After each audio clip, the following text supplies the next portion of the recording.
Buenos días a todos, muchachos.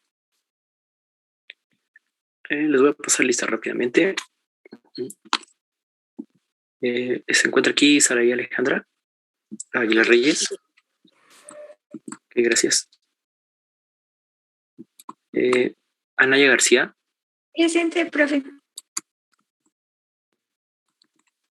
Gracias. Esquivel González. Presente. Yes. Esquivel Martínez. Presente, profe. Gracias. Flores Gil. Presente. Gracias. García Mora. Presente. Gracias. Gómez Mondragón. Presente. Gracias. Guerrero Solís. Gracias. Hernández Rodríguez. Presente. Gracias. Mares Langarica. Presente, profe. Gracias. Mejía Allende. Méndez Ávila. Presente, profe. Montoya Tonix. Presente. Gracias. Miranda Gómez. Presente. Gracias.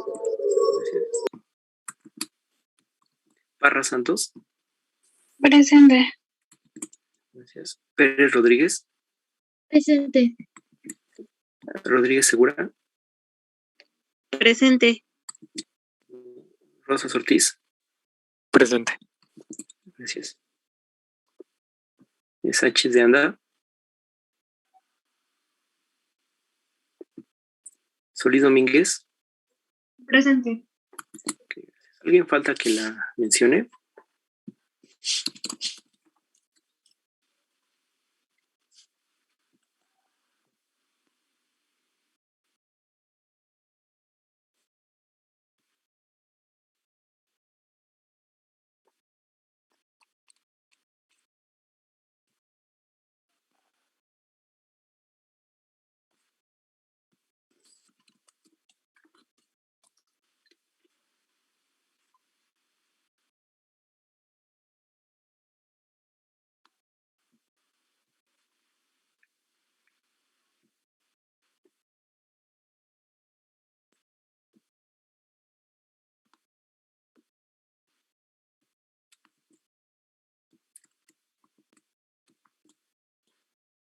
Ok, muchachos, muchísimas gracias. He estado calificando algunos previos, tiene algunos su calificación. ¿Qué tal lo sintieron, muchachos?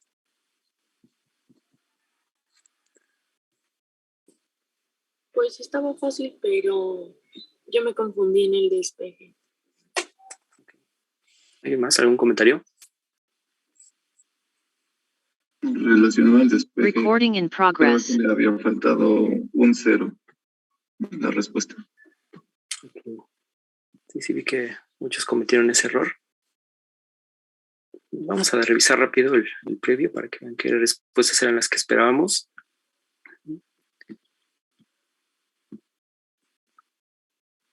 Okay, vamos a comenzar con el primero. También quien no haya escrito su nombre, por favor, le pido que vaya a contestarlo con su nombre porque apenas lo programé, entonces a lo mejor no le apareció en su primer intento.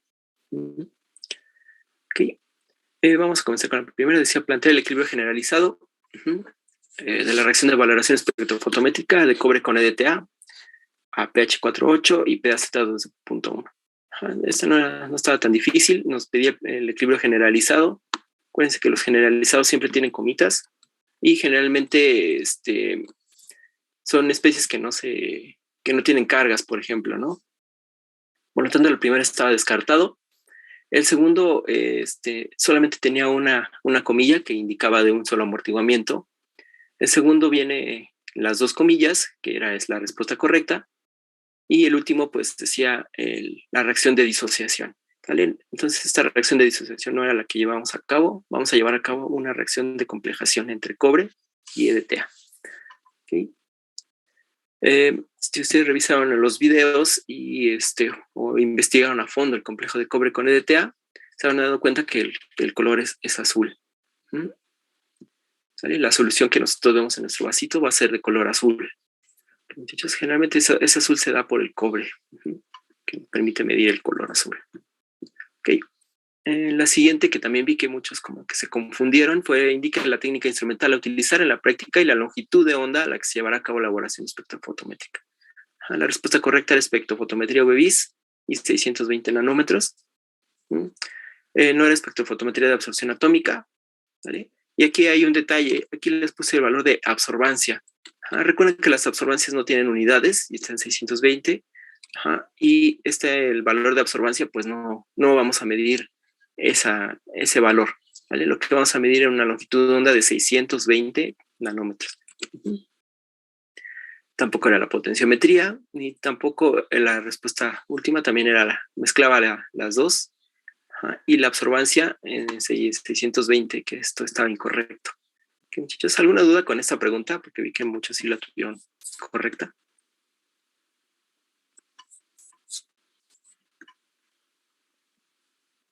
Profesor. Ok.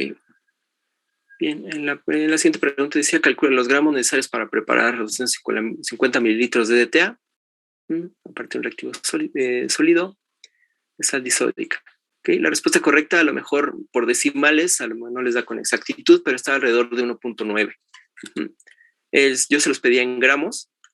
Es muy probable que se hayan equivocado, que sí hay algunos que se confundió con ese valor, que podría haber sido miligramos, ¿sale? Pero en principio eran gramos.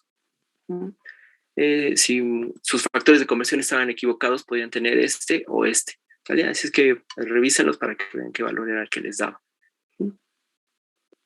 Y no se olviden de colocar bien su pureza, me parece que puede haber sido por eso también su error. Muchachos. Y por último venía lo de las líneas rectas. La respuesta correcta era 2.5. Pues si tenían que hacer correctamente el despeje, hay que igualar las dos y empezar a pasar a X del lado izquierdo o derecho, y a las que no tienen la variable X, pues se pasarían del lado derecho. Una vez que tenían esto, pues simplemente se despejaba X. Por ahí también pudo haber sido los signos que se equivocaron. Muchachos, ¿alguna duda con este previo? No. Muy bien, muchachos, entonces ya terminamos de pedir respuestas. Bien. Muchachos, vamos a comenzar con la explicación. ¿Pudieron revisar los videos, muchachos, que les puse en la plataforma? Sí. Rápidamente cómo es la metodología, y cómo hacer un tratamiento de los datos, ¿vale? No nos vamos a meter mucho ahí, solamente vamos a empezar a ver lo que dice el manual, ya teniendo en mente que ya está la metodología, un poquito más claro, y qué es lo que vamos a hacer. Entonces, primeramente vamos a empezar a ver los sistemas. Teníamos un EDTA que era 0.1 molar. Déjenme revisar el manual. También si tienen ustedes a la mano el manual, les recomiendo que lo tengan también para que lo vayan revisando junto con la explicación. Ok, esta es la primera práctica.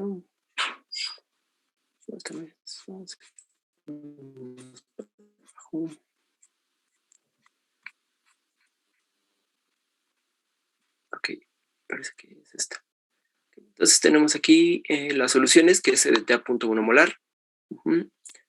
Vamos a necesitar sulfato de cobre, una muestra de sulfato de cobre, buffer de ácido acético, acetatos 0.6 molar y pH igual a 5. ¿Ok? Entonces, esas serían las concentraciones, 0.6 molar, y tenemos una muestra problema a partir de sulfato de cobre, ¿sale? Que es lo que vamos nosotros a cuantificar, sulfato de cobre y no solamente el cobre solito, ¿vale? Vamos a ver las condiciones iniciales de titulación. 5 mililitros de muestra problema, que se preparó con sulfato de cobre, y tenemos 5 mililitros de buffer ácido acético, que sería acetato concentración 0.6 molar a pH de 5. ¿Okay? Esas serían nuestras condiciones de la alícuota, ¿no? De lo que nosotros tenemos en la parte de abajo. Alguien me puede, más bien vayan calculando, por favor, las condiciones iniciales de su alícuota. En este caso, ¿cuál es el P de acetatos? ¿Cuál es el pH? Y si alguien me puede decir la concentración de cobre. Vayan colocándolo en el chat, por favor. Vamos a dar unos 2 minutos.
¿Alguien tiene alguna duda de cómo se determina el P de acetatos? ¿O la concentración de acetatos en la muestra inicial?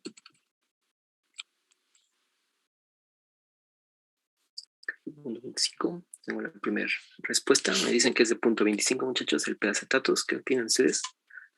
Ok, punto 22. Por favor, denme también la concentración del acetato.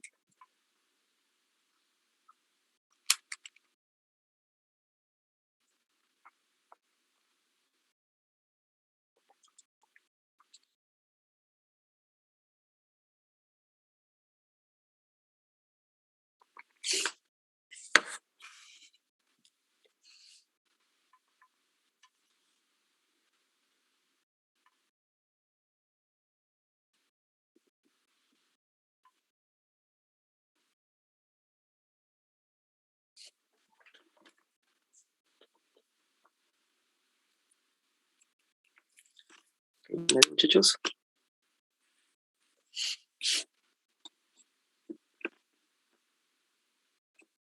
¿Alguien tiene alguna duda?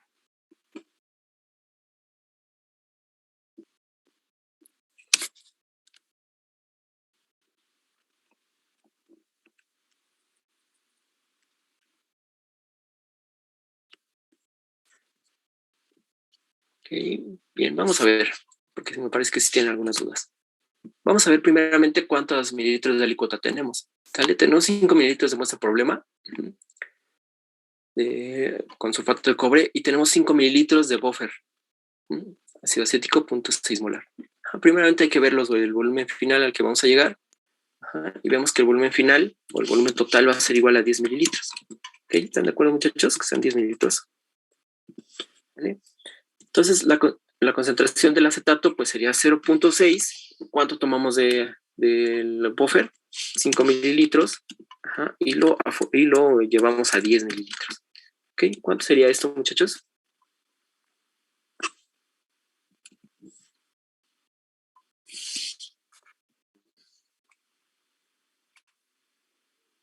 De 0.3. 0.3. ¿Ok? Y entonces, el P de acetato pues simplemente es el menor logaritmo de la concentración. ¿Alguien me puede dar el dato, por favor?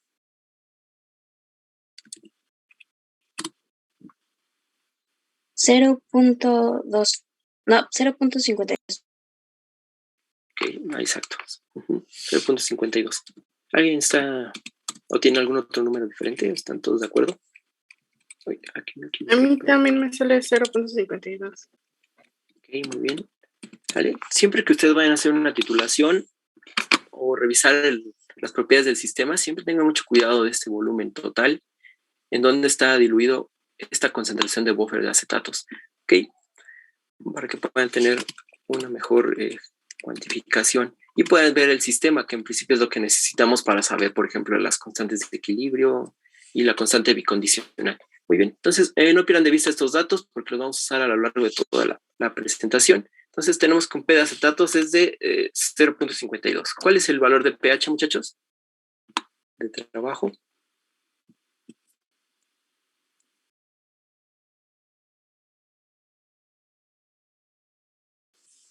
Es de 5, ¿no, profesor?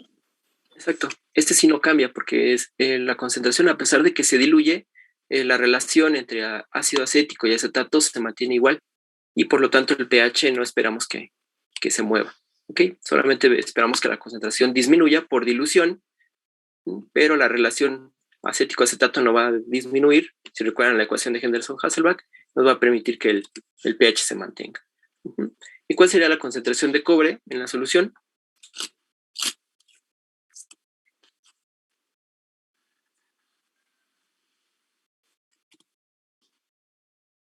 Es una pregunta capciosa. Esta es la que nosotros vamos a determinar en la muestra, ¿sale? No podemos saberla al inicio, a menos de que sepamos cómo se prepara. Pero, por ejemplo, aquí en el manual, pues no nos dicen cómo prepararla, ¿no? Simplemente nos dicen muestra de cobre y una vez después de eso, pues hay que titular, ¿ok? Tomar los 5 mililitros y titular, ¿vale? Por lo tanto, pues la concentración es la que vamos a determinar. Bien, y dentro de la bureta, pues, bueno, vamos a colocar EDT a 0.1 molar. en la parte de arriba, que se me olvidó ahorita el nombre. Ok. Muy bien, vamos a comenzar con las... primeramente siempre hay que ver el equilibrio generalizado de titulación. Ajá. Ya lo vieron ustedes en el previo. Vamos a titular cobre con EDTA para formando el complejo cobre-EDTA. ¿Sale? Lo primero que tenemos que ver son las especies que nosotros vamos a tener en el sistema. Vemos que como está doblemente amortiguado, va a estar amortiguado por acetatos y por pH, y vamos a tener estas especies, ¿vale? Ahora sí que vamos a tener las especies de acetato, tantas como tengamos reportados, y también las de especies de hidróxido de cobre, tantas como tengamos reportados, ¿okay? De las especies de DTA, pues simplemente vamos a tener el HY, porque estamos a pH 5, ¿okay? Y de cobre vamos a tener el cobre, solamente cobre DTA. ¿Ok, muchachos? Entonces, ¿qué sigue a continuación después de que nosotros tenemos el equilibrio generalizado, las especies y todas las constantes? ¿Qué me recomiendan hacer? El equilibrio representativo a pH de 5. Exacto, a pH 5 y de pH y acetatos de 0.52. Ok, entonces nosotros en el manual pues tenemos este diagrama de cobre acetatos. Quedamos que de P de acetatos tenemos 0.52 y pH 5, ¿vale? Entonces simplemente lo que tenemos que hacer es irnos a esas coordenadas, y entonces nos vamos a un pH de 5, okay, que lo tendríamos como por aquí.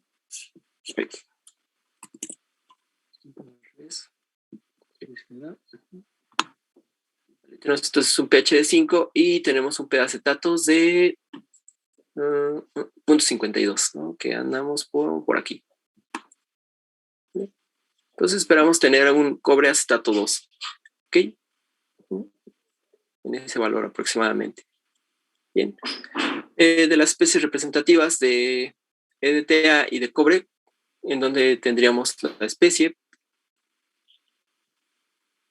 ¿Cuál sería la especie representativa, muchachos?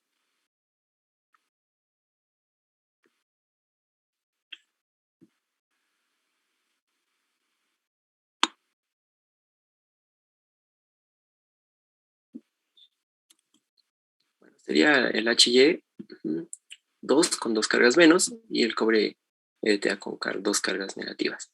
¿Ok? Esas serían las dos especies representativas para EDTA y cobre, por lo tanto podemos ya poner nuestro equilibrio representativo. ¿Ok? Cobre acetato 2, HY y cobre Y2 más. ¿Ok, muchachos? ¿Le hace falta algo? ¿O está bien, está correcta nuestra ecuación?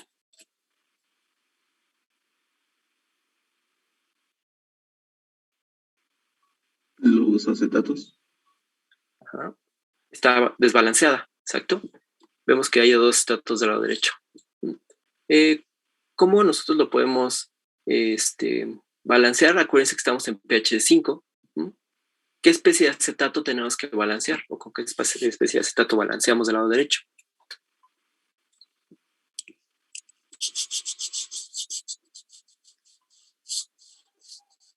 Con 2 AC y con 2 protones. 2 AC y 2 protones. ¿Están de acuerdo, muchachos? Sí. ¿Alguien me puede decir por qué no se usa el ácido acético para balancear?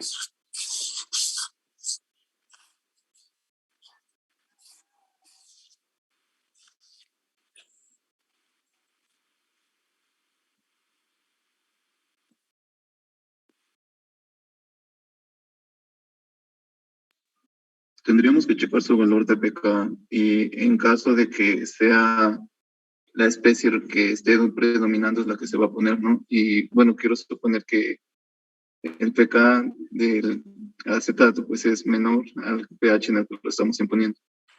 Generalmente el pH, muy bien, muchísimas gracias por tu respuesta, es la correcta. Generalmente el pK del acetato, acuérdense que está como 4.70 y algo, ¿no? Nosotros estamos en pH de 5, ¿vale? Entonces eso quiere decir que tenemos que balancear con acetatos, ¿vale? Porque sería la especie que está desprotonada. Muy bien, muchachos. Entonces, pues lo que sigue a continuación, pues es determinar la constante, ¿sale? Voy a poner los equilibrios para que lo pongan ustedes y empiecen a sumarlo y sea un poquito más rápido. Si tienen alguna duda, me avisan, ¿vale? Entonces vayan sumando las los valores, tenemos cobre acetato. Déjenme ver si tengo la... Ok, sí lo tengo. Tenemos aquí todos los valores. ¿Vale? Tenemos el cobre acetato, que es de la beta 2, 2.7. El EDTA, que es la disociación, el pK, que es 10 a la menos 6. El último pK, que es 10 a la menos 10.3. Y tenemos la constante de formación del complejo cobre-EDTA, que es 10 a la 18.8. ¿Qué valor de constante de equilibrio les da, muchachos? 10 a la menos 0.6. ¿Alguien tiene algún otro valor, muchachos? A mí también me da eso, profe. 0.06 o 6.6. ¿Me repiten, por favor? Ok. Muy bien. Bien, si se dan cuenta, muchachos, ¿qué quiere decir que la constante tenga un signo negativo? Bueno, un exponente con signo negativo. ¿Qué nos indica ese valor?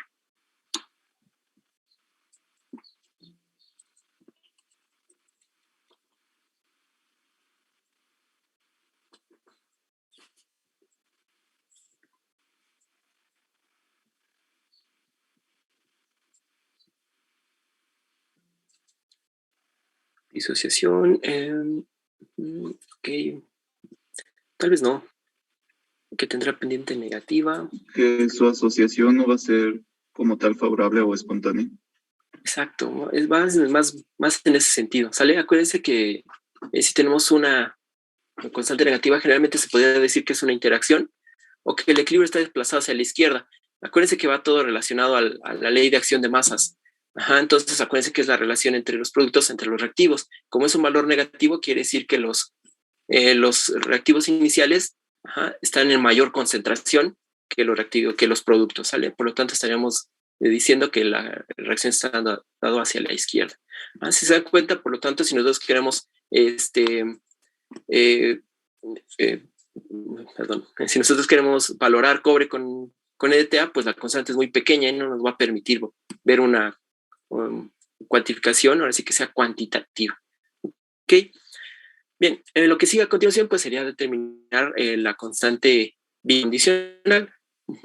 Okay. Tenemos entonces la ley de acción de masas, 10 a la menos 0.06. Tenemos la ley de acción de masas. Tenemos las concentraciones tanto del protón como del acetato. Y entonces las podemos pasar del lado de las constantes, ¿no? ¿Recuerdan la concentración del acetato, muchachos? ¿Cuál era? 0.52. No, ese es el P de acetatos, acuérdense. 0.3, perdón. Okay. ¿Alguien tiene alguna duda de por qué no es 0.52, muchachos? ¿Se queda más claro?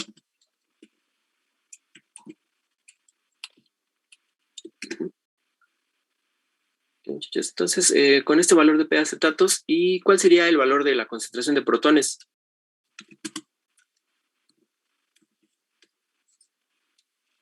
¿10 a la menos 5?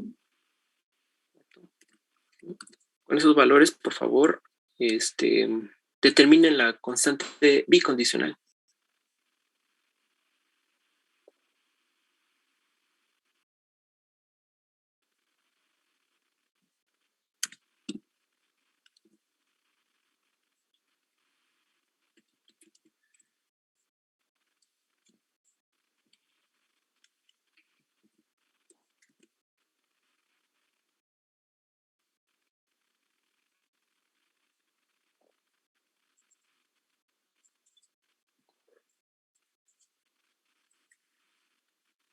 A mí me sale 10 a la 10.44.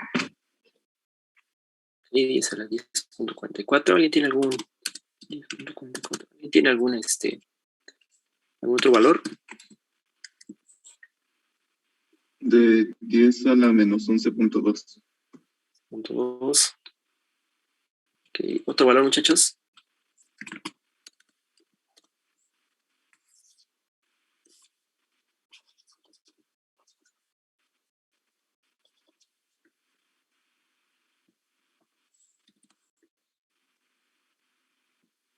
¿No? ¿Todos rondan esos valores? Vamos a ver. Entonces sería 0.3 al cuadrado y 10 a la menos 5 al cuadrado. Sí lo elevaron al cuadrado, muchachos. Sí, el valor es 10 a la 0.45, 10.44. Entonces, el de 11.2 hay que revisar ese valor, por favor. Okay, muchachos, si se dan cuenta, el exponente ahora, como lo vemos, es un valor positivo. Si se dan cuenta, el ajustar las condiciones y dejarlos en esos valores amortiguados, pues vemos que la constante aumenta muchísimo más. Ahora, por el contrario, les pregunto, ¿qué quiere decir que el exponente de una constante en base 10 sea positiva?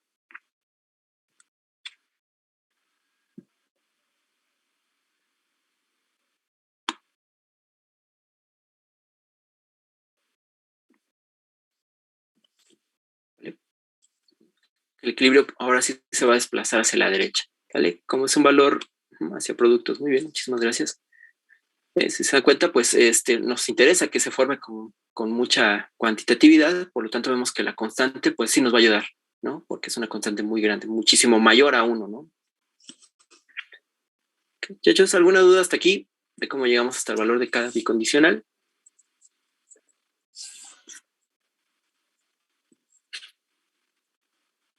¿Me puede repetir lo que dijo de la constante?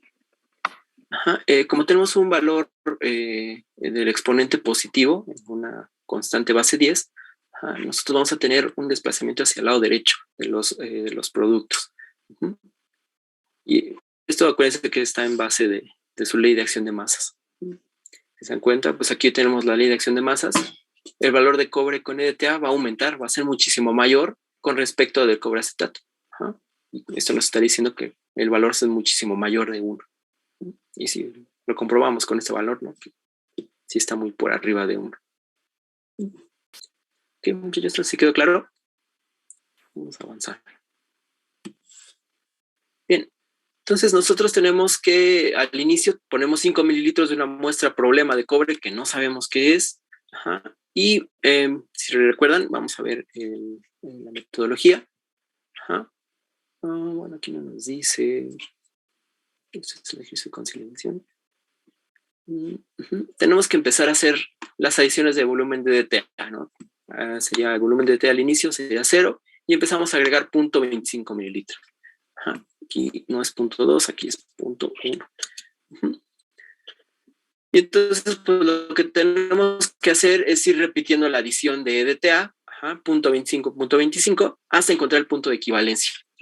¿Cómo vamos a saber cuando lleguemos nosotros al punto de equivalencia, muchachos? ¿Cómo nosotros lo vamos a anotar? Vamos a usar algún indicador complejo métrico.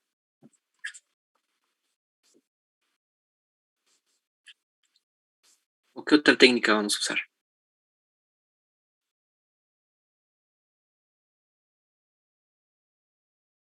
Espectrofotometría. Exactamente. Vamos a usar la espectrofotometría. Aquí me sale 0.45. Después pongo. Muy bien, entonces vamos a usar la espectrofotometría. Pues generalmente pues esta es una herramienta que se basa en medir la cantidad de luz que una sustancia absorbe al medir la intensidad de luz o un haz al pasar a través de una muestra. Generalmente la técnica se aplica más comúnmente usando radiación visible y ultravioleta. Vamos a usar las siguientes longitudes de onda. De ultravioleta va a estar alrededor de 195 a 400 nanómetros. ¿Vale? Estos valores van a cambiar un poco, pero van a estar alrededor de esos valores para el ultravioleta. Para el visible vamos a tener de 400 a 700 nanómetros. Y vamos a tener un poco del infrarrojo que va a estar de 700 a 900. ¿Vale? Estas bandas son un poco, se pueden mover, digamos, no son claros los intervalos. ¿Vale? Entonces tengan mucho cuidado por esa parte. Aquí vemos un GIF donde nos dice que están los rayos visibles, que es donde vemos nosotros, si lo dispersamos por un prisma, pues vamos a tener, digamos, los colores del arco iris. Y más allá del rojo vamos a tener los infrarrojos, y más abajo del ultravioleta, pues vamos a tener más abajo del azul, pues vamos a tener los ultravioleta. Okay. Generalmente nosotros vamos a medir el fenómeno de absorción, que es cuando una molécula absorbe un fotón para que la energía de esa molécula incremente.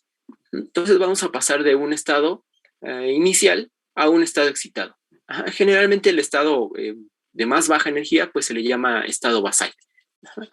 En principio, nosotros vamos a medir el cobre, pero como no va a estar solito, digamos, lo vamos a ver primero complejado con el acetato, ¿sale? Y después pues lo vamos a ver complejado con el EDTA, ¿vale? Y entonces eso es lo que nos va a permitir verlo. En principio podríamos ver el cobre porque es azul. Los iones cobre por sí solos tienen alguna tonalidad azul, entonces lo vamos a poder medir por el visible. Ajá. Entonces vamos a ver algunas transiciones del cobre. Sin embargo, como va a estar complejado con el acetato, tanto la complejación con ellos y más bien la molécula de acetato con el átomo de cobre, pues se va a ver afectado, ajá, por su ambiente químico. Entonces posiblemente veamos transiciones de, esto lo ven un poquito más tal vez en orgánica o en cuántica, si es que la llevan, ajá, o también en teorías de enlace. Ajá, entonces tenemos, por ejemplo, aquí transiciones de un valor n basal a un pi de antienlace, ajá, o una transición de pi a un pi de antienlace también. ¿Sale? Entonces, esas transiciones son las que nosotros vamos a poder ver en un UV-Vis. Si se dan cuenta que una transición en pi pues se va a ver alrededor de 285 nanómetros, y las transiciones de pi de anti-pi a pi de antienlace pues la vamos a tener en 187. ¿Sale? Entonces, esas diferentes vibraciones o estados excitados son los que nosotros vamos a poder ver en las moléculas. Ajá. Hay que recordar un poquito la ley de Lambert-Eagle, que pues nos señala que el producto de la concentración con el paso óptico debe ser constante para que la transmitancia también lo sea. Ajá, no lo vamos a ver más a fondo. Hay que ver con esta ecuación que nos va a permitir hacer la medición de la absorbancia en función de la absorbancia, ajá, y su concentración. Hay que recordar el coeficiente de absortividad molar, ajá, es que le llaman también, pues a veces se le llama epsilon, que está en unidades de litros, mol a la -1, centímetros a la -1. Tenemos a L, que es la longitud del paso óptico, que siempre la vamos a tener, o generalmente vamos a hacer que sea de 1 centímetro para que los cálculos sean todavía más sencillos. Hay que recordar que los pasos ópticos pueden ser más allá de 1, 2, etcétera, ¿no? Según lo que también nosotros requeramos. Y por lo tanto también la concentración pues va a estar dada en mol por litro, que es molaridad. ¿Alguna duda, muchachos? Hasta aquí con la teoría de UV-Vis. ¿Se queda un poquito claro cómo funciona? Sí, profesor. Sí, profe, gracias. Bien. Vamos a ver el instrumento de UV-Vis.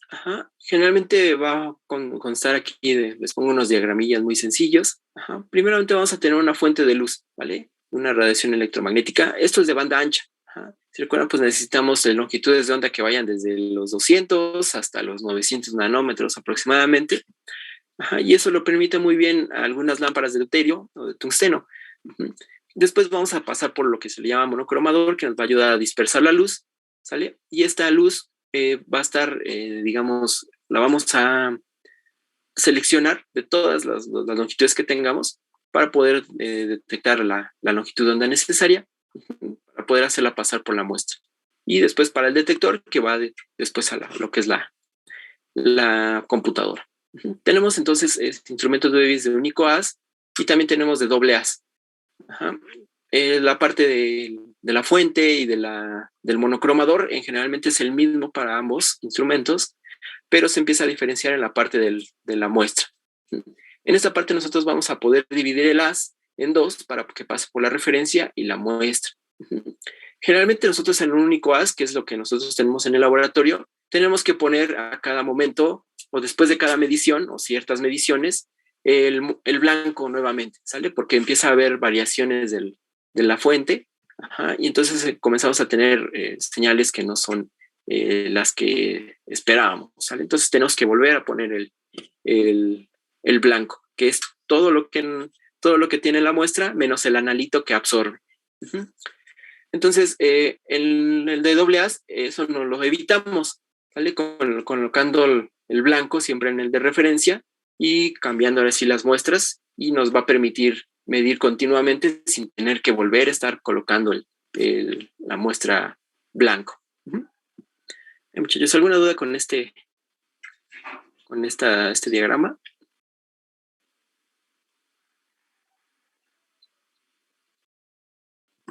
No, profesor. Bien.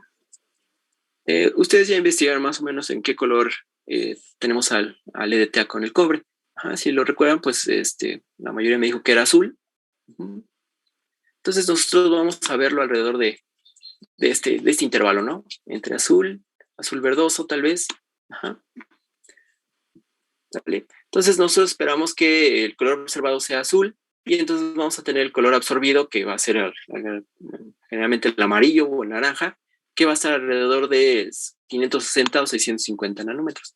¿En qué longitud de onda nosotros vamos a medir, muchachos? ¿Alguien puede decir o escribirlo en el chat? 600 nanómetros. Vamos a medirlo en 620, si no mal recuerdo, en el manual nos lo indica, ¿no? ¿Vale? Entonces, pues alrededor de ese valor de 600 aproximadamente, vamos a ver esa absorbancia. Ok, muchachos. Entonces, dentro de nuestra reacción que ya está balanceada, pues vemos que el color del acetato pues es un poquito azulito, ¿no? Y también tenemos que el cobre va a ser el que más se va a convertir en azul, un poquito más fuerte. Ajá. ¿Vale? Entonces, en principio, pues nosotros vamos a llevar a cabo esta titulación. Y entonces vamos a seguir el color, ¿vale? Cobre acetato y el color del cobre EDTA. Para hacer más sencilla la cuantificación, pues nosotros vamos a usar el equilibrio generalizado. Ajá. ¿Vale? Entonces tenemos aquí que el cobre, ya lo vamos a representar como cobre bicondicional y el complejo cobre bicondicional. Ajá, acuérdense que este era de 10 a la punto 45. ¿Vale? Y entonces vamos a comenzar con el inicio. Al inicio, ¿qué especies van a absorber, muchachos?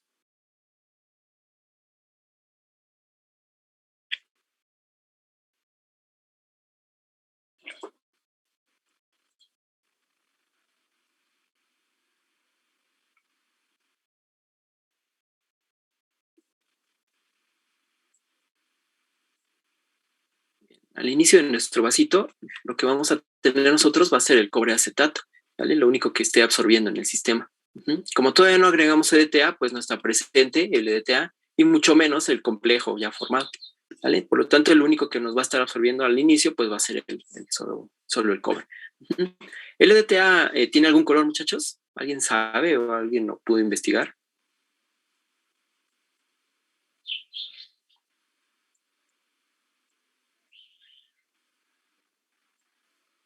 Según tengo entendido, sin color, por eso le agregamos indicadores, ¿no? Exacto, muy bien. Es incoloro y no nos permite ver el color. Ok, entonces pues en principio lo voy a poner como que es negro.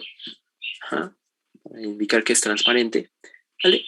Entonces cuando nosotros comencemos a agregar EDTA, vamos a ver que ya se va a formar cobre EDTA y vamos a empezar a acabarnos o a empezar a terminar el cobre o a empezarlo a consumir.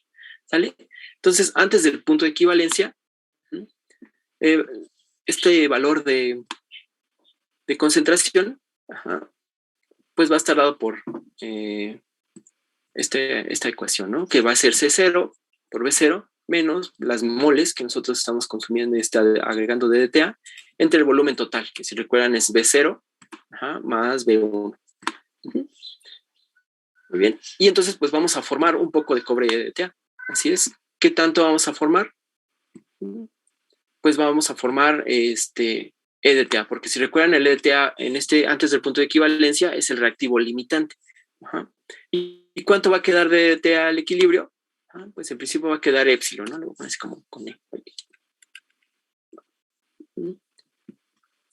O casi cero, ¿no? Se va a consumir todo.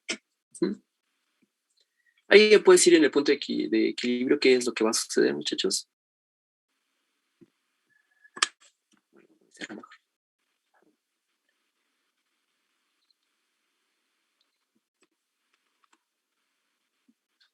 En el punto de equivalencia, lo que nosotros vamos a tener es principalmente un épsilon de C0 por B0 entre el volumen total, o casi cero, lo que vamos a tener, porque aquí esperamos que la reacción sea cuantitativa, y tanto de DTA, pues también vamos a tener épsilon por C0, ¿vale? Para el punto de equilibrio, aquí vamos a tener ya lo que sería la formación completa del cobre con EDTA, sería lo máximo que nosotros podemos ir formando. Cuando nosotros comencemos a adicionar todavía más EDTA, después del punto de equivalencia, en este caso, ahora el EDTA va a empezar a estar en exceso, ¿sale? Y entonces podemos ver que se va a consumir todo el C1B1, más bien, y ahora el reactivo limitante es el cobre. Y esto va a estar obviamente afectado por su dilución. Después del punto de equivalencia, pues nosotros ya no podemos acabarnos más cobre, ya no tenemos más, ¿vale? Entonces, en principio vamos a tener un épsilon o casi cero del cobre EDTA, perdón, del cobre solito, mientras que del cobre EDTA, pues tampoco ya no vamos a poder formar más de este valor, pero va a seguir estando afectado por dilución, ¿sí? Porque si se dan cuenta, pues seguimos adicionando B1, ¿no? Que sería el volumen de EDTA. Ok, y pues solamente tendríamos ya el valor del cobre absorbiendo en este punto. ¿Alguna duda, muchachos, de esta tabla de variación de cantidad de sustancia? No, pero por el momento no. Okay. Entonces, esta un poco escueto, tal vez, para ver los colores. ¿Vale? Vamos a verlo un poquito ya más de manera más gráfica. Lo vamos a ver en el gráfico experimental, ¿vale? Para empezar a practicar. ¿Vale? ¿Ustedes cómo esperan que sea la curva de valoración espectrofotométrica? Vimos que al inicio tenemos al cobre, que es azul, ¿vale? Lo esperamos como, por ejemplo, no sé, en este punto. ¿Ustedes cómo esperan que sea el siguiente punto, que se vuelve un poquito más azul porque se está formando, si recuerdan, el cobre de EDTA? ¿La absorbancia va a ser, se incrementa o disminuye, muchachos? ¿Ustedes qué dirían?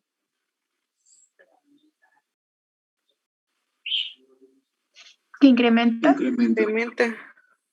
Vamos a empezar a ver que va a incrementar, ¿vale? ¿Cómo va a incrementar? En función de la ley de Beer, acuérdense, ¿vale? Porque estamos cambiando la concentración. Y lo que estamos viendo es la concentración del cobre de EDTA, la que se está incrementando. Esta está disminuyendo, obviamente, la del cobre solito, antes del punto de equivalencia, pero la del cobre sí está aumentando, ¿vale? Entonces vamos a ver qué va a aumentar. ¿Qué va a pasar en el punto de equivalencia? Muchachos, ¿se me puede comentar?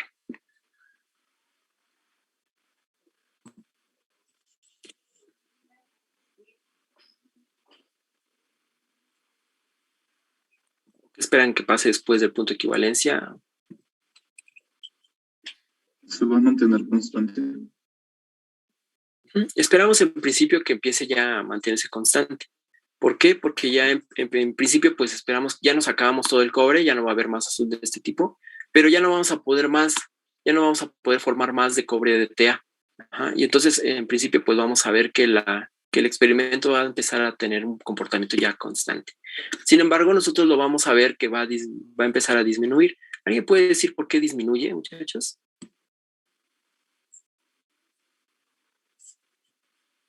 Porque estaría en exceso el titulante, que sería el ETA, y pues ya no se forma más complejo. Y ya no se formaría más. Entonces, pues esperaríamos que fuera constante. Sin embargo, vemos que la pendiente va bajando. ¿Por qué se deberá este efecto? ¿A qué se deberá este efecto? Perdón.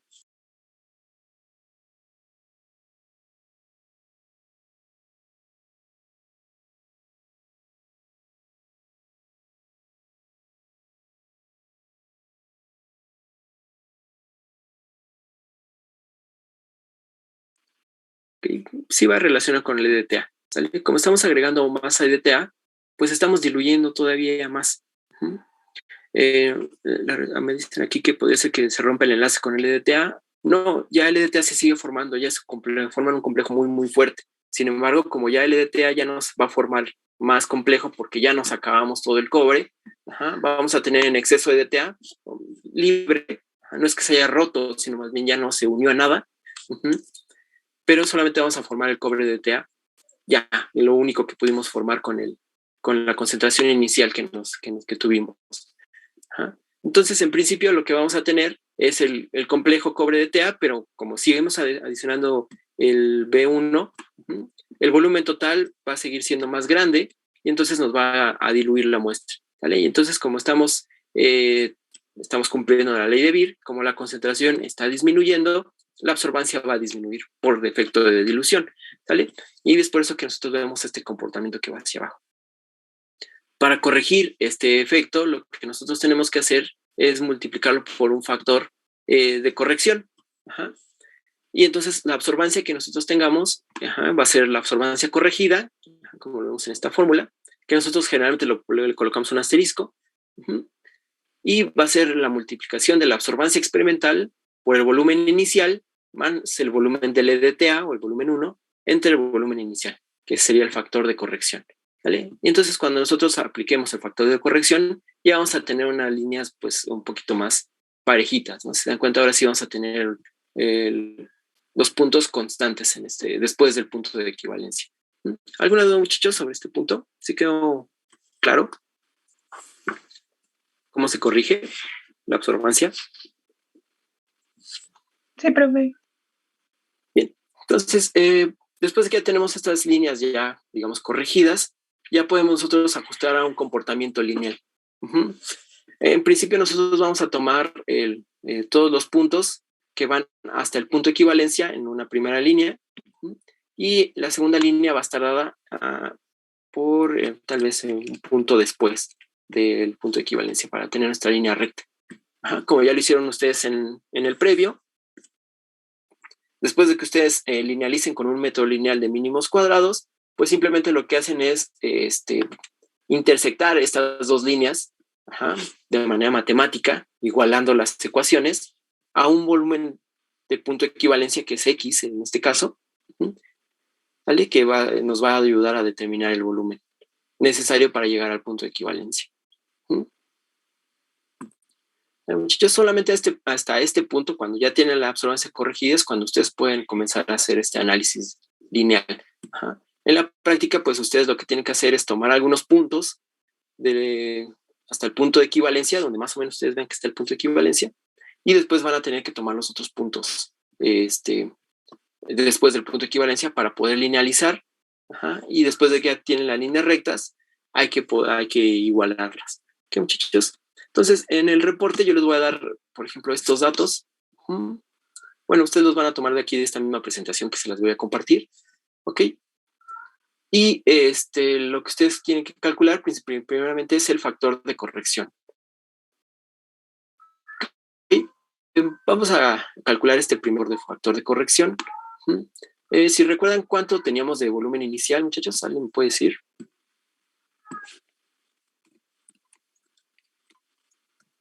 ¿5 mililitros? Era 5 mililitros de buffer y 5 mililitros de muestra. Entonces el volumen inicial es 10 mililitros. Ok, gracias. Ok, dale. B1 es el volumen que nosotros estamos agregando en esta parte. Sería B1. ¿Vale? Entonces podrían irme calculando el factor de corrección, muchachos, teniendo este valor de B0 y el valor de B1. ¿Cuál sería el valor del factor de corrección? 1. Muy bien. Entonces este es 1. ¿Alguien me puede dar desde el de punto 25?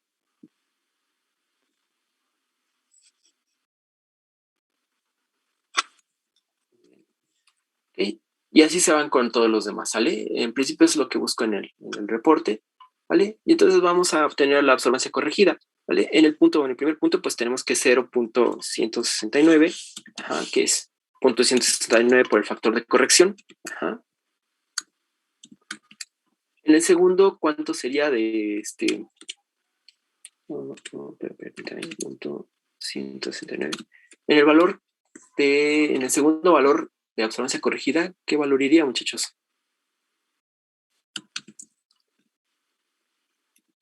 0.24. Entonces sería 0.24. Muy bien. Que sería la multiplicación.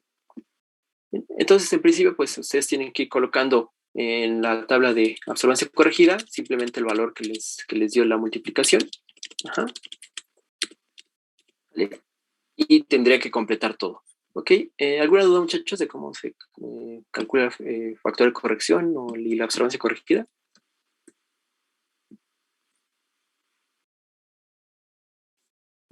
Entonces, en el reporte ustedes tienen que calcularlo estos valores de observancia y de observancia corregida, ¿sale? Para poder llevar a cabo la presentación del reporte. Entonces, en principio, nosotros podemos tener dos gráficas, ¿no? Si nosotros graficamos la absorbancia en función del volumen, pues vamos a ver que, como les decía, pues va a empezar a disminuir. Que esto es efecto de la dilución después del punto de equivalencia, pues ya no formamos más de cobre DTA y entonces empieza a disminuir por efecto de dilución. Para corregir este efecto, ya ahora sí multiplicamos más bien graficamos la absorbancia corregida en función del volumen, y ya vemos que tenemos una línea, pues ahora sí que más recta, ¿vale? Una vez que nosotros tenemos esto, tenemos que ajustar por mínimos cuadrados la primera parte. Generalmente vamos a tomar hasta este punto para la primera línea, ¿vale? Y en la segunda línea vamos a tomar desde el segundo, bueno, desde el punto siguiente después del punto de equivalencia, hacia acá, ¿sale? Para que ustedes lo tengan bien realizado cuando hagan el reporte, ¿sale? Y lo puedan comprobar. Entonces, en principio vamos a tener estas dos ecuaciones, ¿sale? Le puse así f de x solamente por darle una etiqueta. En principio no solamente debe ser y. Y tenemos la otra que es g de x, que también puede ser y nada más, ¿sale? Y pues aquí tenemos que hacer otra vez el arreglo matemático para que nosotros podamos igualarlas. Entonces tenemos estas dos ecuaciones, g y y, con su valor de ordenada al origen, pendiente, ¿vale? Y entonces las igualamos.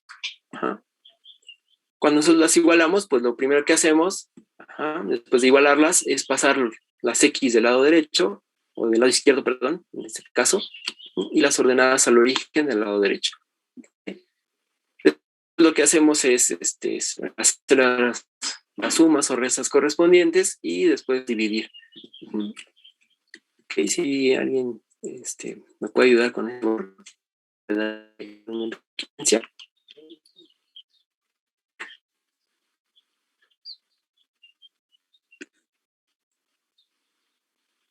1.98. Entonces va a ser 1.98. ¿Vale? Como estamos teniendo ya el volumen de punto de equivalencia, X, ¿qué unidades tendríamos? Mililitros. ¿Ok? ¿Sí queda claro, muchachos, cómo llegamos al volumen de punto de equivalencia al igualar las ecuaciones?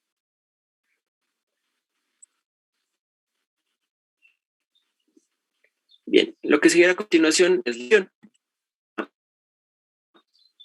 Bien, en principio nosotros tenemos las condiciones iniciales, ¿no? Tenemos un volumen de punto de equivalencia de 1.98 mililitros, ¿vale? Tenemos la concentración del EDTA, que es de 0.1 molar.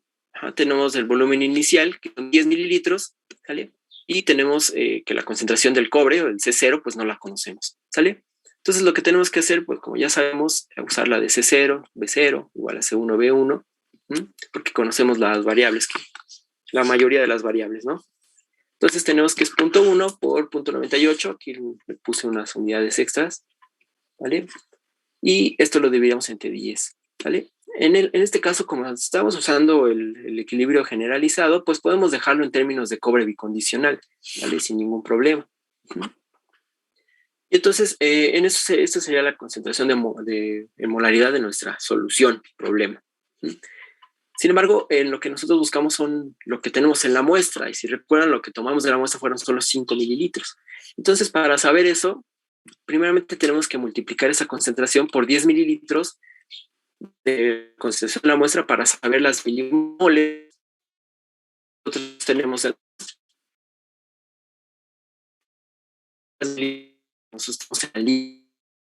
como estas milimoles bien, son las mismas milimoles que nosotros vamos a tener en los 5 mililitros de muestra. Ok, muchachos, sí queda claro. No me trae mucho ahorita que se me fue un poco la conexión. ¿Gustan que lo repita? Por favor, profesor. Bien, entonces, pues tenemos las condiciones iniciales, de nuestra, bueno, primera vez 10 mililitros, no conocemos la concentración del cobre, pero sabemos la concentración del ETA que adicionamos y el volumen, ¿vale? Entonces nosotros ya tenemos estas variables, las podemos sustituir para obtener la molaridad de nuestros 10 mililitros de muestra, ¿vale? Esa sería la concentración molar del cobre bicondicional. Acuérdense que nosotros usamos el cobre bicondicional para ahorrarnos qué especie de cobre es, ¿sale? Entonces, en principio, estas serían las moles de cobre en nuestra alícuota problema inicial, 10 mililitros. ¿Sí? Como nosotros tomamos 5 mililitros de muestra y los pusimos en los 10 mililitros, pues necesitamos conocer esa concentración de los 5 mililitros de los problemas. ¿Vale? Entonces, lo que hacemos primero es multiplicar por 10 mililitros para obtener las milimoles de cobre en la alícuota. ¿Vale? Como las milimoles en una alícuota no se afectan, digamos, a menos de que por dilución, a menos de que ustedes involucren el volumen, nosotros esperamos que en la alícuota tengamos las mismas milimoles en los 10 mililitros que en los 5 mililitros de muestra. Por lo tanto, podemos hacer la analogía de que un punto 1988 milimoles de cobre están en 5 mililitros, ¿vale? Y a partir de esto nosotros podemos determinar la concentración de los 5 mililitros y obviamente la concentración en miligramos por litros de sulfato de cobre, ¿vale? ¿Cómo lo hacemos? ¿Vale? Nosotros sabemos que tenemos 0.1988 milimoles de cobre bicondicional en 5 mililitros de muestra. Eso es un hecho, porque lo acabamos ya de determinar con la valoración, ¿vale? Y empezamos a usar nuestros factores de conversión. Aquí creo que me equivoqué. Aquí en vez de ser igual es una multiplicación, muchachos. Entonces empezamos a multiplicar estos valores por cada uno de estos factores de conversión. ¿Sale? Esta conversión, este factor de conversión de milimoles de cobre bicondicional a cobre de sulfato de cobre, viene porque nosotros hacemos la analogía de que el cobre, como estamos en relación siempre 1 a 1, vamos a poder medirlo directamente. Si recuerdan, nosotros en nuestro equilibrio medimos el cobre acetato, ¿no?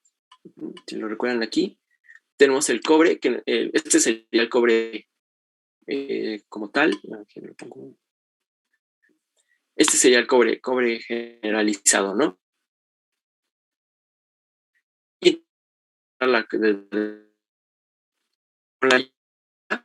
nosotros podemos encontrar el cobre bicondicional. Como tenemos que el cobre bicondicional es igual al cobre acetato, la relación es 1 a 1. Hay solamente un cobre en esta parte. Y entonces si nosotros diluimos sulfato de cobre para formar el cobre acetato, también es 1 a 1. Entonces podemos hacer esta analogía de que un milimol de cobre bicondicional es una milimol de cobre, sulfato de cobre. Y posteriormente pues lo multiplicamos por el peso molecular dado en miligramos por milimol.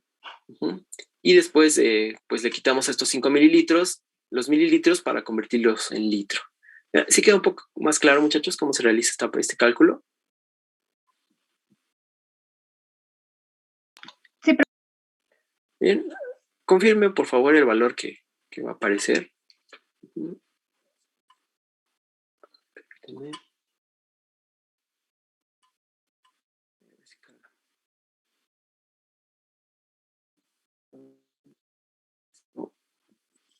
Quiere que al igual ahí. Entonces, ¿me pueden confirmar que este sea el valor que nosotros obtengamos de miligramos de sulfato de cobre por litro?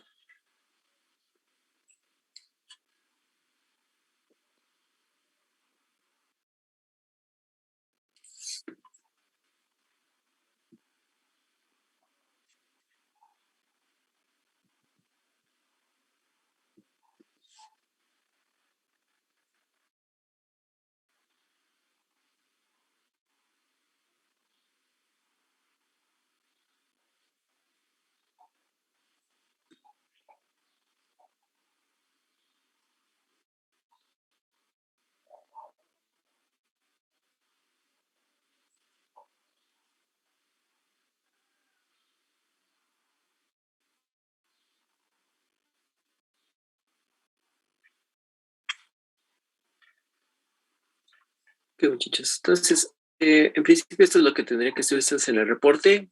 Lo tienen que poner, digamos, en un formato que tenga que cumplir los mismos pasos que indica que serían estos, ¿no? Los que están en la página 42. Hay que calcular otra vez el pH y el P de acetatos en el sistema de valoración, ¿vale? Lo que tienen ustedes que reportar. Utilizar los diagramas anexos, plantear el equilibrio, hay que calcular el valor de la constante bicondicional. Ustedes tienen que realizar el gráfico de absorbancia en función del volumen de DTA y determinar el volumen de punto de equivalencia, ¿sale? Aunque nosotros ya lo hicimos, lo que quiero es que ustedes determinen los valores de absorbancia corregida y el factor de corrección, ¿vale? Con eso me voy a dar cuenta si ustedes no solamente copiaron, sino también se dedicaron a realizar el cálculo. Y por lo tanto, pues hay que hacer el cálculo de miligramos de sulfato de cobre por litro, ¿vale? Y entonces en base de los objetivos hay que dar conclusiones y si usaron alguna referencia, colocar en la referencia, muchachos. ¿Okay? Entonces eso es lo que vería en el reporte. Creo que ya está activo en la plataforma y ya también está listo su ejercicio de consolidación, ¿vale? Para que comiencen a realizarlo. El ejercicio de consolidación, también aquí dentro de esta misma tarea suban su memoria de cálculo y es el mismo que nosotros tenemos en el manual. ¿Okay? En la cuantificación de sulfato ferroso en tabletas. ¿Okay? Igual hay que colocar el factor de corrección y la absorbancia corregida. Eso lo pueden hacer también en Excel para que sea más rápido, ¿sale? Entonces me pueden subir también junto con su memoria de cálculo su Excel, ¿vale? Dentro de esta parte. Y además, pues, para que sea un poquito más rápido, que les califique,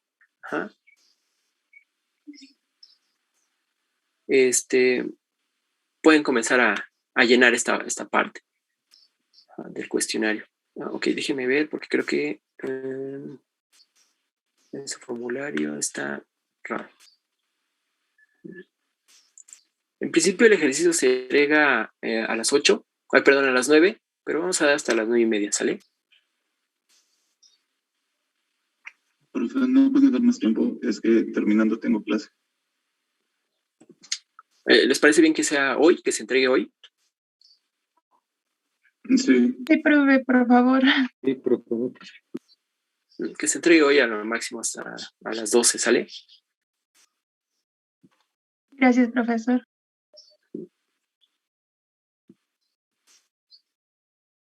Okay, si tienen algún problema con este cuestionario de consolidación, nos pueden dejar comentarios, ¿ok?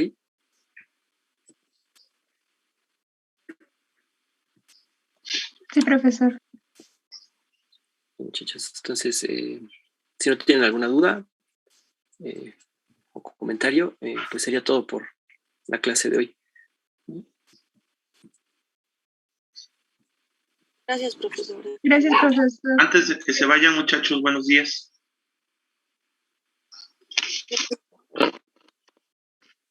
Buenos días, Adrián, Ricardo, perdón. Recording stopped. Ya, profe, sí, se me había olvidado. Hola. Que teníamos que hablar con ustedes, muchachos. Sí, ¿no?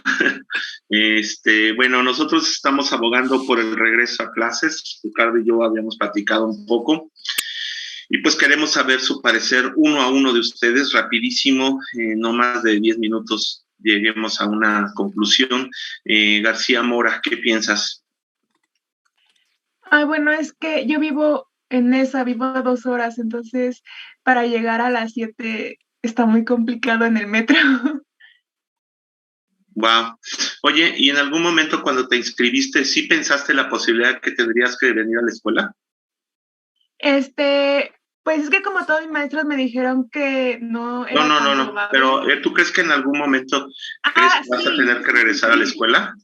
Sí, profesor. Ok, gracias. Mejía Allende. Mande. La misma pregunta para ti. Bueno, yo sé que si ustedes tienen laboratorio, a mí se me va a complicar con la hora de teoría. O sea, vivo a 3 horas de la escuela.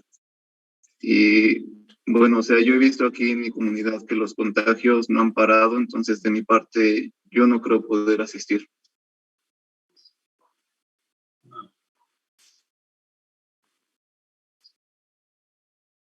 Rebeca Parra, ¿Dónde? ¿cuál es tu respuesta? Pues yo creo que yo no tendría ningún problema, profesor.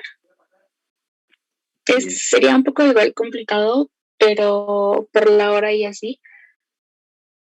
Pero en general creo que no tendría problema. Yo creo que cuando Un se inscribieron problema a esta muy hora grande. también tenían la probabilidad de que, para todos, no nada más para ti, Rebeca, sí, tenían la probabilidad de que pudiéramos regresar, ¿no? ¿Cómo ven? Pero bueno, Mares Langarica,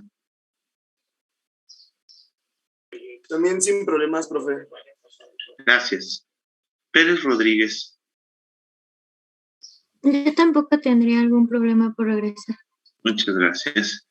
Rodrigo Montes, Yo, bueno, como mi compañero igual y mi compañera, pues digo, a 3 horas sí, rentaba antes, pero incluso fui a rentar, ya tengo como 3 fines de semana que voy a preguntar para rentar cerca. Y bueno, los contratos son de 6 meses, y si no, bueno, las partes de que yo donde rentaba ya no, ya no están disponibles, o sea, ya están rentadas por los de las fábricas y empresas. Entonces, pues sí se me complica, no es que no, porque pues, me gusta el laboratorio y eso, pero pues sí se me complica un poco. okay. Guerrero Solís, muchas gracias. Flores Gil, El regreso sería completo, ¿no? Es lo que está preguntando. O sea, no híbrido ni así, completo. no, pues el chiste es regresar a trabajar al laboratorio porque su materia es práctica. Ah, sí, bueno, si es completo, yo también vivo como a 3 horas y media, pero pues ningún problema, ¿no? Porque lo metí corrido a mi horario. Gracias. Ángel Yaret, Yo tampoco tendría ningún problema, profe. gracias. Aguilar Reyes, Buenos días, profe. Pues es buenos que yo no días. tengo problema si todo es presencial, o sea, si las teorías también son presenciales. El Fíjate problema que es yo que, nada más puedo hablar por el laboratorio. Yo no sé si, no puedo hablar por la parte de las teorías. ¿Ok? Yo nada más sí, puedo o hablar sea, por el laboratorio. Me gustaría poderte dar una respuesta acerca de todas tus materias y de toda la escuela, pero a mí puedo hablar nada más por el laboratorio en conjunto con Ricardo. ¿Sí? no, sí, o sea, O eso sea, sí lo la entiendo. pregunta no es, ¿quisieran regresar? La pregunta es más bien, ¿están conscientes que debemos regresar? O sea, yo no tengo problema en regresar, no el tiempo Perfecto. ni nada, pero tengo una teoría después. Entonces, el internet en el campus, porque ya he tomado una teoría los martes allá, pues no es nada bueno. Entonces, ese es el problema, que al ir al laboratorio, pues también voy a perder mis teorías por transportarme otra vez hasta mi casa y eso. Pero pues si se tiene que ir, pues no hay problema. Muchas gracias. Jocelyn Esquivel. No tengo ningún problema, profesor. Gracias. Pero, bueno, sería como que bueno, en cuestión a los compañeros que si tienen que ir a rentar o todo, sí como que darles como un lapso de tiempo para que puedan encontrar un lugar, para que puedan ir de manera presencial sin tener que estarse moviendo ni perdiendo clases y así. Sí, como que sí les diera como un lapso, pero por mí no hay problema, yo vivo como a 30 minutos de la FES, pero sí simpatizo con los compañeros. A ver, a mí también me interesa bien, escucho y entiendo muy bien eso de simpatizar. Simpatizar, yo simpatizo con todo, ¿sí? Pero a qué cosas importantes también, ¿no? La escuela se tuvo que hacer en este estilo de videollamada por las condiciones, ¿no? Ahora ya tenemos el semáforo verde en el área metropolitana, ¿no? La cuestión de que queremos que regresemos es para que ustedes se capaciten, ¿sí? No es un capricho, ¿sí? No es un capricho por un lado, y por otro lado la escuela realmente es presencial, ¿no? ¿Se tuvo que hacer esto por contingencia? Sí, pero la contingencia sigue, pero ahora está en semáforo verde, lo cual nos permite poder trabajar, ¿no? ¿Cómo se llama? Si ustedes desde luego creen que no pueden regresar, pues bueno, ni hablar. No vamos a poder enseñarles lo que nosotros quisiéramos enseñarles en el laboratorio y mucho menos desarrollarles sus capacidades. Eso es lo que nosotros tenemos, ¿sí? ¿Vale? Entonces, de que simpatizo, sí, pues sí simpatizo, ¿sí? Pero es lo mismo. Yo vivo también de aquí a la escuela a 2 horas, ¿no? A 2 horas y, ¿cómo se llama? Y pues bueno, pues yo también tengo que llegar, ¿no? Y acabo de cambiarme a 2 horas de aquí y que no es nada fácil llegar, como dirían ustedes, pero pues yo finalmente firmé un contrato en donde si se me exige venir a estar presencial, porque así es como firmé, pues tengo que venir, ¿no? Y ese es por ese lado. Y por el lado amable de las cosas, a mí me encanta estar en un laboratorio, enseñando en un laboratorio, ¿no? Porque además ustedes son los beneficiados, ¿sale? Bien, Miranda Gómez. Yo sí podría asistir. Ajá. Montoya.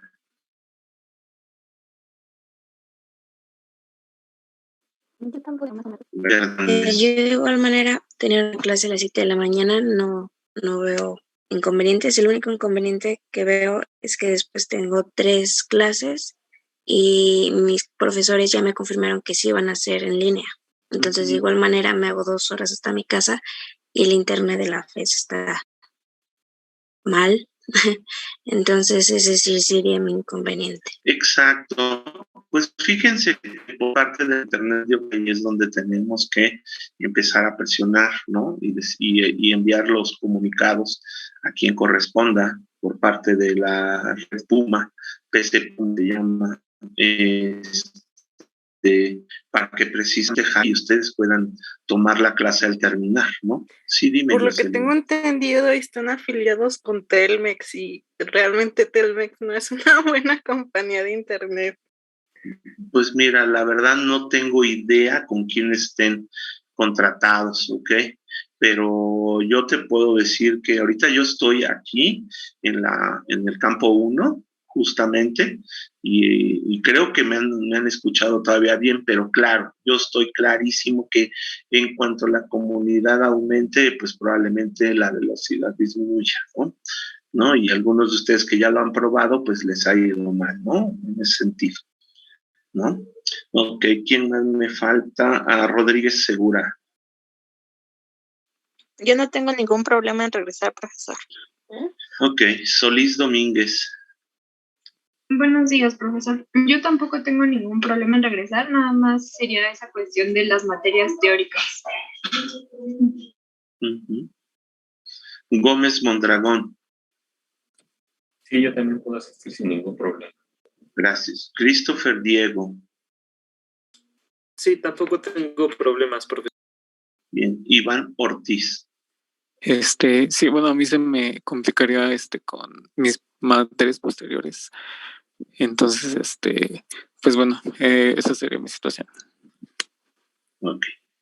Entonces, después de esta exploración, ¿podrían levantar su mano quien vendría sin problema?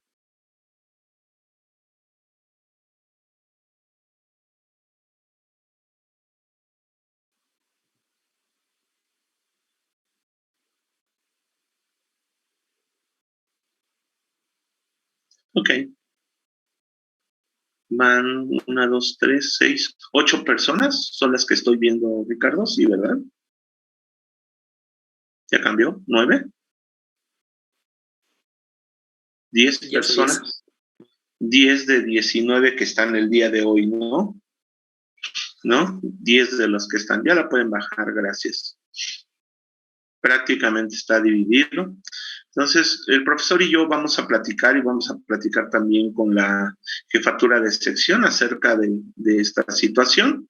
Y pues bueno, a través de la Classroom les vamos a comunicar cuál es la decisión, ¿ok? Nosotros lo que queremos es que tengan la mejor formación y sobre todo la mejor formación va a ser si estuvieran en la práctica, ¿sale?